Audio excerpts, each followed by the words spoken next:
Bonjour, chères dames, chers messieurs, chères demoiselles. J'espère que vous allez bien et que la nuit a été vraiment très agréable pour vous.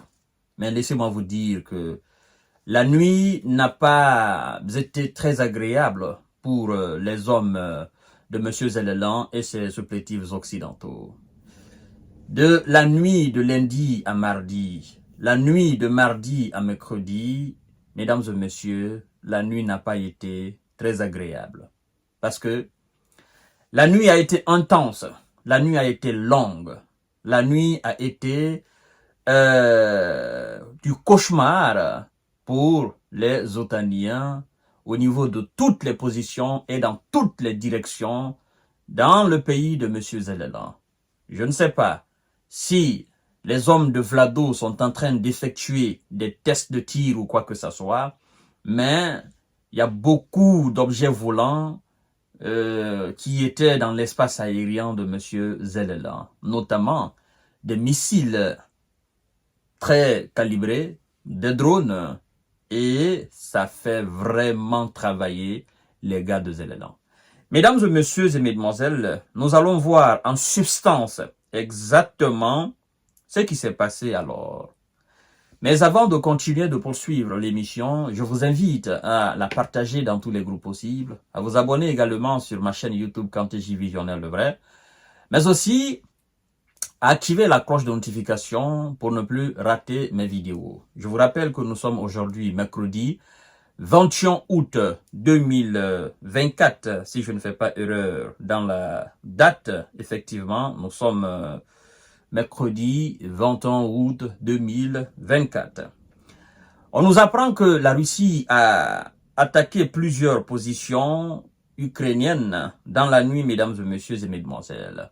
Alors, les forces armées russes ont multiplié les attaques en direction de positions tenues par Kiev. Selon, mesdames et messieurs, selon plusieurs sources ukrainiennes, et ce, notamment avec le lancement de missiles, a annoncé Mikhailo Olechuk, le commandant des forces aériennes ukrainiennes. C'est le commandant en personne, n'est-ce pas, des forces aériennes de M. Zellelan qui a affirmé cela. Alors, il nous dit, je cite, que 2 missiles balistiques ont été lancés dans la région de Voronezh, un missile de croisière de la région de Bryansk, des missiles aériens guidés des régions de Kursk et de Zaporizhzhia, mesdames et messieurs.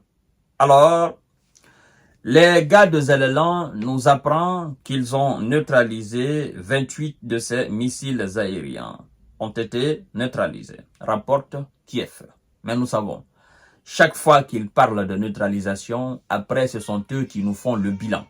Et vous allez constater dans l'information que ce qu'ils disent, n'est-ce pas, ils disent aussi le contraire de cela. Écoutez bien, mesdames et messieurs, partagez la vidéo dans tous les groupes possibles. La Russie a également frappé la ville de Kupiansk, Vouslovie, dans l'oblast de Kharkiv, à 6 heures du matin. Voilà. Les informations sur les dégâts et les personnes blessées sont en cours de clarification. Vous voyez?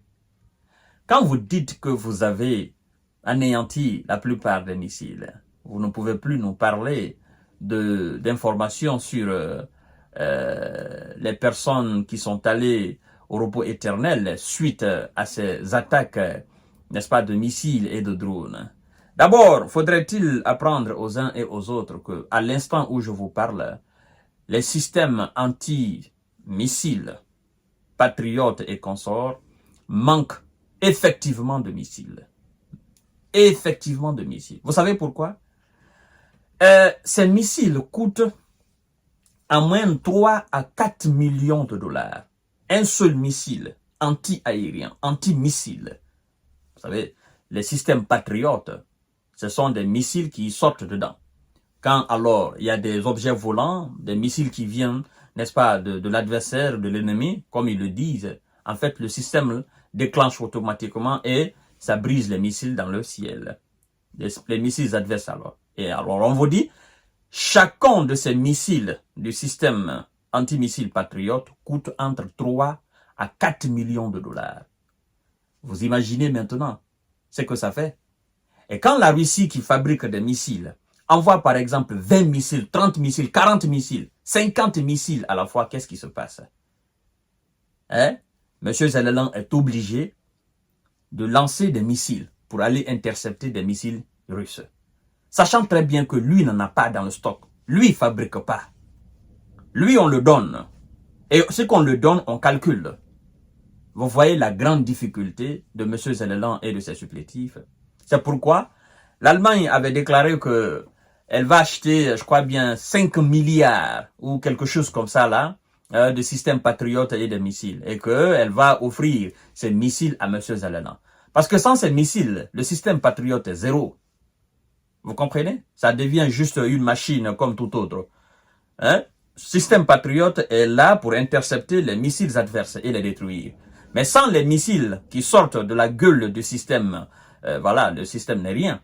Et vous devez aussi savoir que ce système, en grande partie, il est dans la capitale. Il n'est pas dans les autres régions. Ce qui fait que quand les autres grandes villes du pays sont effectivement visées, ça fait énormément moche.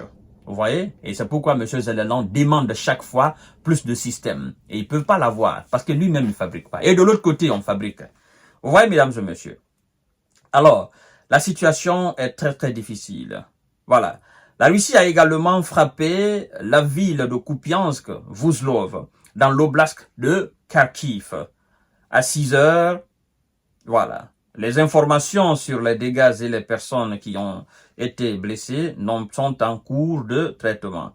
Bon, je sais qu'ils vont essayer de donner un nombre minimaliste parce qu'ils ont dit qu'ils ont détruit les missiles. Après, vous ne pouvez pas donner un nombre très grand.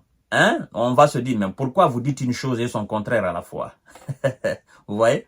Mais ils vont donner après les informations. C'est pour vous dire encore une fois que si les gars de M. Vlado entrent véritablement dans leur véritable action militaire, ça risque de faire énormément mal, mesdames et messieurs. Alors, dans le reste du pays, le pays de M. Zelensky, vous devez savoir que 3426 personnes, dont 302 mômes, ont été évacués de la ligne de front dans la journée d'hier selon Vadim Filakin, chef de l'administration militaire de l'oblast de Donetsk, à Pakrovsk, a détaillé. Voilà, c'est dans cette ville de Pakrovsk qu'on ne cesse de parler parce que cette ville est véritablement aujourd'hui l'objet de monsieur Vlado. Il veut prendre cette ville et une fois qu'il a cette ville, il a accès à la ville emblématique de Kramatorsk et les autres villes vont tomber une à une. Voilà, mesdames et messieurs, les gars de Vlado sont en train d'intensifier les frappes, sont en train d'intensifier les actions et ça donne vraiment du mot de tête à M. Zelensky, mais aussi à ses hommes parce que ça touche énormément leur morale.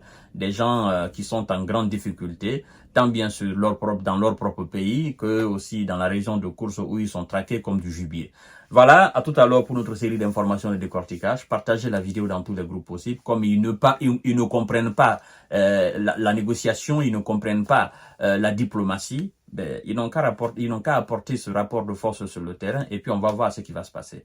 Mesdames et messieurs, je vous donne rendez-vous tout à l'heure pour notre série d'informations et de décortiquage. Merci beaucoup.